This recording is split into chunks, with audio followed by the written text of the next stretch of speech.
నాది దొంగ ముఖమా?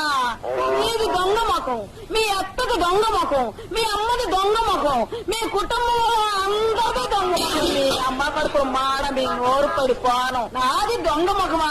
ఈ కుటుంబంలో ఒక్కొక్కరి సంగతి చెప్తా నేను. స్వరాజ్యం కోసం జైలుకెళ్ళాలని చెప్పు తిరుగుతున్నాను నీ మామ. స్వరాజ్యమాడి పాడ ఇత్తడి చెమ్మ కాగేస్తాను, పట్టుకెళ్ళి బొక్కలో దోశ. ఎందుకు నేను మా పొద్దునే ఆమె నేను కోరతా పెడతానా పాడి కడతానా? వాళ్ళ కోడంట మన దొడ్డకొచ్చి గుడ్డెట్టిందంట, అది మనం అట్టేసుకు తింటామంట. ఏళ్ళ కోడి నాశనంగాను ఏనాడన్నా కోడి మేకెక్కి చస్తేనా ఆ కోడొచ్చి మన గొడ్డ పాకలో మేసొద్ది. పీకల మయ్యా మేసి అది కథల్లాగా అక్కడ గుడ్డెడితే మన తప్ప.